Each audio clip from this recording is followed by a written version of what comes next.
What's up, tribe? How you guys doing? Go ahead and hit that subscribe button, and I hope you like this video. This is gonna be my review for Chasing Atlanta season 1, episode 6. So we start. So we start where we left off. We are still at the party, and Fran and Alicia attempt to have the conversation about what happened that first night that they met, and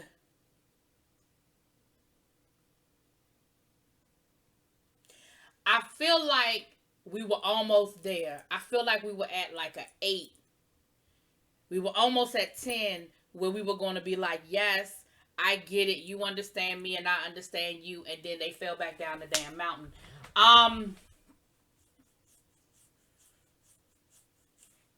Alicia, Fran, okay.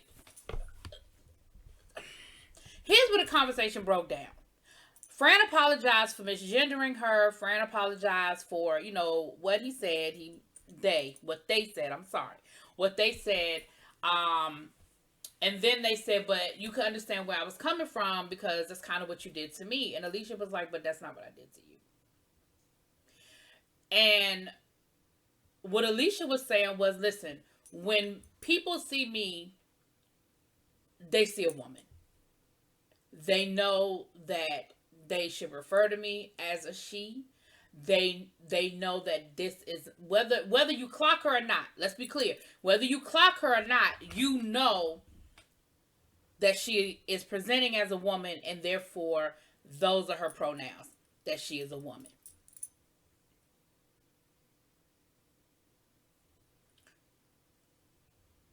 Fran was trying to say that it's the same thing, but what Alicia was trying to get Fran to understand was, but it's not the same thing, because when someone looks at you, they see gay man, and it doesn't automatically mean your pronouns are they and that you are non-binary.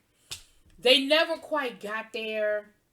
Alicia said she was tired of the conversation and she wasn't going to keep having the same conversation over and over again. Jayla tried to interject and say, well, she wasn't talking about you with the coke. She was talking about me with the coke. And Fran was like, but I wasn't talking to you. I was talking to her. Why are you in this? Like, it just became a lot. And Alicia, at that point, sort of shut down and was like, I'm done with this conversation. Like, I'm not going to keep... I feel like this is a situation where the conversation went on longer than what we saw. And it was edited down to what we saw. Because I feel like if it wasn't edited down, I feel like Alicia patience was short quick. But again, I feel like that conversation had been going on for a minute. But anyway, then Jeremy decides to address the room and address what his issue is. Now listen, I'm going to cut through all the other stuff because I was confused until about halfway through this episode as to why Jeremy was mad at D. Hawkins. So I'm going to go fast forward to the part where they explain what the issue was, and then we're going to come back to this. So, Jeremy and D. Hawkins were sleeping together. They were talking, dating, whatever you want to call it, and yes, they had sexual relations, okay? Jeremy said sex was good. And he wasn't going to sit here in front about the sex. But his problem was, him and D. Hawkins had some sort of argument. They fell out, had an argument, whatever. Quan, who was friends with D. Hawkins and friends with Jeremy, had made, because I guess Jeremy got mad because he found out D. Hawkins was doing the OnlyFans. And I guess was doing some things on the OnlyFans that Jeremy wasn't happy about in lieu of the fact that they were dating. This is what I'm gathering. So Jeremy and D. Hawkins, if I'm wrong, get me together in the comments. But this is what I gathered, okay? They had an argument about it. When D. Hawkins, I guess, was telling Quan about the argument, Quan was like, well, I don't know why Jeremy would get mad about you having an OnlyFans. He used to do porn. And he wasn't even saying it messy. He was saying it like, why would he be mad? So now D. Hawkins is in his feelings because he was like, well, why wouldn't you tell me that you used to do adult movies? So what D. Hawkins wanted He wanted Quan to find a way to bring it up at the party, this event, to bring it up at the party to sort of, I guess, embarrass Jeremy or bring it or whatever.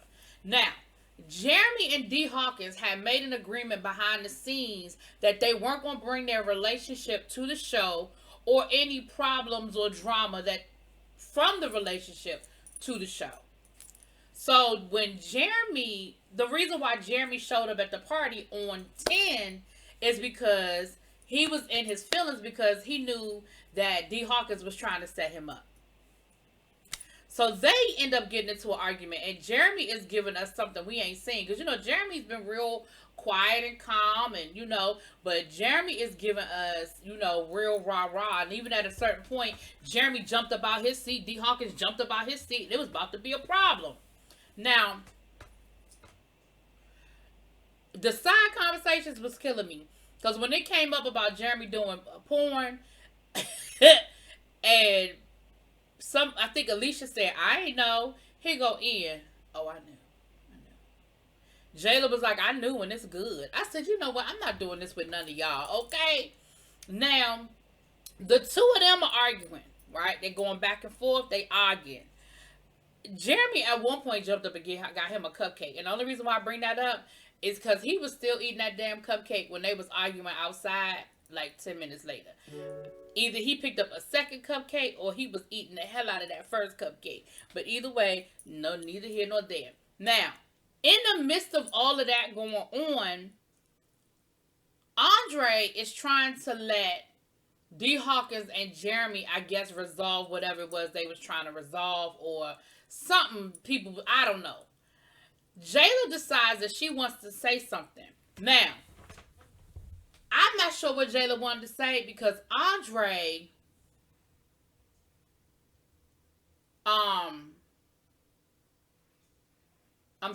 because Andre kept cutting her off. Now, Jayla was drunk. Andre was being rude. Both things were happening. Jayla was drunk. Andre was being rude. Andre was saying, well, let me be fair. Andre didn't start off being rude. Because what Andre was saying was, they're still talking. Let him finish what he's saying before you interject. Let him finish what he's saying before you interject. Jayla was like, well, I just had something to say. I just wanted to say something. I just had something to say. Jayla ends up throwing a drink on Andre. From there, all hell breaks loose.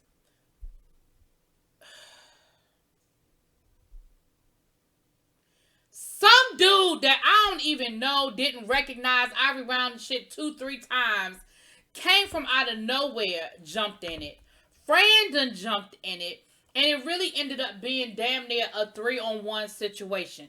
They done pulled Jayla's wig off. They hitting Jayla.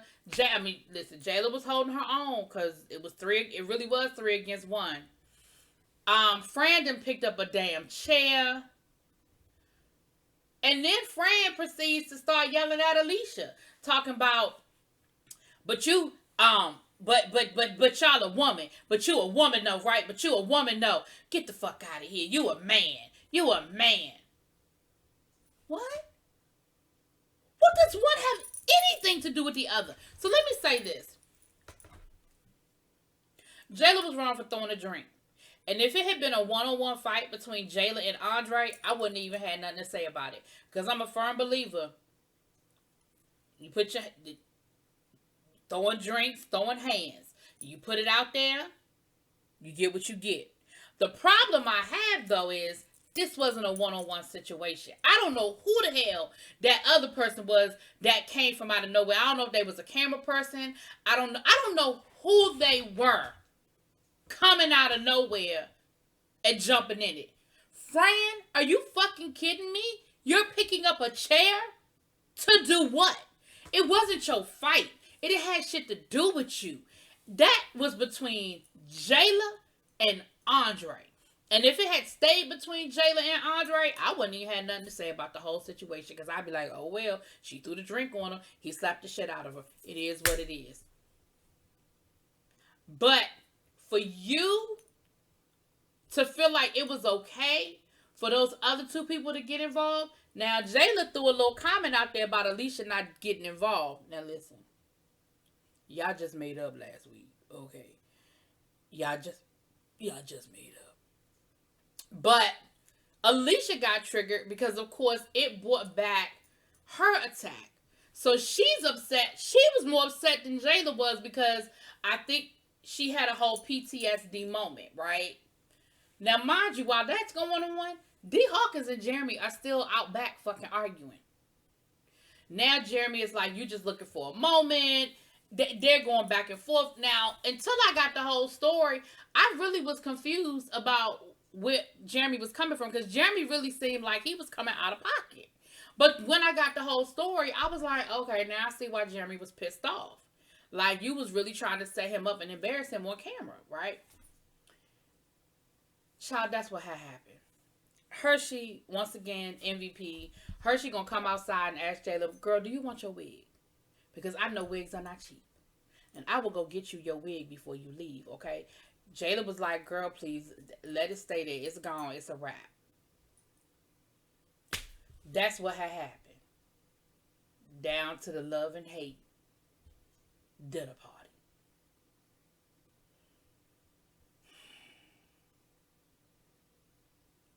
Next, we have Quan, Official Kingpin, and Jeremy. They done went down to the sipping paint. Now, I'm not going to prolong this because that's where we got the whole story, the whole backstory about what happened and how Quan was involved. Come to find out, D. Hawkins done blocked Quan, talking about something. He know who his real friends are, yada, yada, yada. Now, here's the thing, D. Hawkins. You can't be mad if the story is true, and I say if because I don't know. But Jeremy ain't got no reason to lie. But if the story is true, you ain't got no reason to be mad at Quan. You try to get Quan to be involved in the whole setup situation, and because Quan decided not to be a part of it and play along with it, now you mad at Quan? He ain't your friend? Whatever. Anyway, so they had a whole sip and paint situation. Okay, I'm not, like I said, I ain't about to prolong that because the main part of that scene was we found out about the setup or the attempted setup, and Jeremy brought Kingpin and Quan up to speed on what happened after they left because remember they got escorted out because they was trying to fight Andre because of the whole situation at the beginning of the damn dinner party. So they had to leave, child. They had to leave. Next we have Alicia is at a photo shoot. She's getting ready to do a podcast, honey. So she was doing a photo shoot for promo and for, her podcast artwork and everything. Jeremy and Hershey LaCour meet her down to her photo shoot. And once again, we're sort of like rehashing what happened at the party. And Alicia was talking about why she was so upset because she was like, it triggered a lot of her PTSD from her attack and what she had gone through.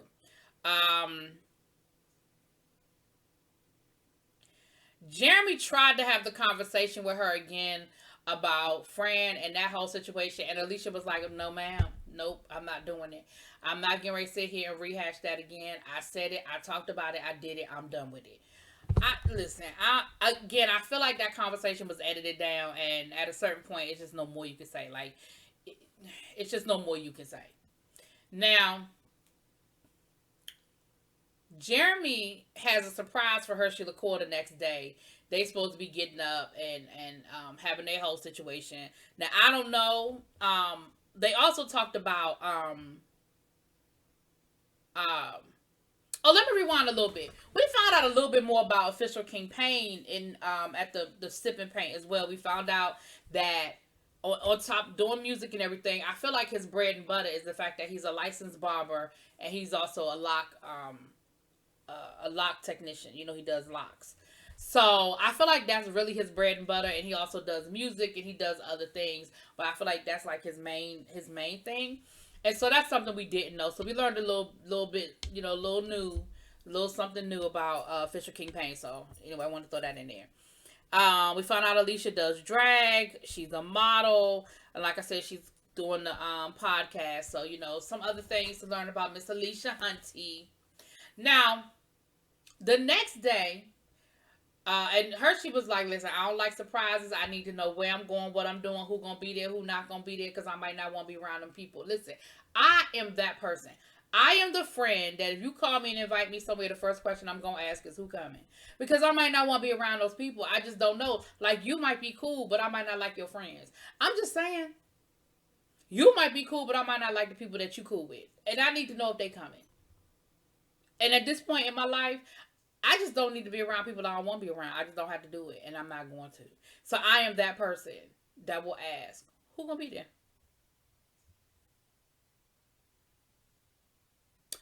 So the next day, we see Jeremy and Hershey LaCour meet up. I knew immediately where they were. And I'm going to tell you why I knew immediately where they were. Because this particular person, I followed them on TikTok. And I knew when they bought their house, they showed bits and pieces of their house. Not like a house tour. No, they did a house tour on their YouTube channel. I think they did a house tour. But I knew whose house it was. I immediately knew where they were. Hershey ain't know. But all Hershey knew was, bitch, we are in this nice ass house in this nice ass neighborhood. And I know Jeremy is working, but he ain't working like this. He ain't making this kind of money. And Jeremy was like, I'm glad you could be here. I really appreciate this. I got some things I want to show you. I got to take you upstairs to my closet. Hershey was like, yeah, I'm not trying to be in nobody's closet. Sir, where we going? What we doing? And as they're going up the steps, I see a picture of the person whose house I know it is. I said, I know exactly who they are. And who come out the damn closet? Literally, not figuratively. That damn Todrick Hall. I knew they was at Todrick Hall's house. Now, Jeremy and Todrick Hall are friends in real life, right? They are friends in real life. And Jeremy said, that first night that we met and we were down to the Hamburger Mary's, and Official King Payne made the comment about when Hershey said that he was a drag queen, and Official King Payne made the comment about, well, drag queens don't make no money. Jeremy said in that moment, he was like, shit, I got a friend who's become a millionaire, and they do some hellified drag. Now, Todrick Hall is not per se like a drag queen, but Todrick will do drag and does it well. And so he wanted Hershey to meet Todrick. He wanted to make that moment happen. And he did. And it was a good conversation. Todrick was very gracious. Todrick, a lot of times people act like I'm doing this as a favor to my friend and I'm going to just go ahead and go through the motions and be done with it. But I didn't get that from Todrick. I got that they really sat down and had a real conversation. And it was really a sweet moment because Jeremy ain't have to do that. And I don't feel like Jeremy was flossing like, let me show you who my friends are. Because if he wanted to do that, he would have done that for the whole group. He would have had a group activity where the whole group would see him with Todrick. You understand what I'm saying? I don't feel like it was that moment. But I do feel like that he absolutely wanted, like he said, I want you to see somebody who moved here to LA, started from the bottom, worked their way up, and see where you could come. I'm getting choked up. I don't know why I'm getting choked up. Y'all know we interviewed Hershey LaCour, and so I just have such an affinity, for him. And so that moment, I know that moment meant a lot to him, and seeing it really made me feel all warm and fuzzy as well. And Todrick said, listen, you part of the family now. Like, you have an invitation, you are welcome. And again, I just felt sincerity. I didn't feel like it was bullshit. I just didn't. But let me tell you this, Miss Hershey LaCour. Let me tell you this, though. The next time Todrick Hall tells you he likes your merch, bitch, if you don't take that hoodie off and give it to him, you can order yourself a new one. I don't care if you was naked underneath. You get that man that hoodie. He talking about something. he liked the hoodie, and I realized that I need to get some merch because I ain't have another one. You better give him the one you got. Excuse me. Anyway, that's what I get for trying to be funny. Anyway, we started on some bullshit. We ended on a good note. So, there it is. Y'all let me know what y'all think. Drop it in the comments. Peace.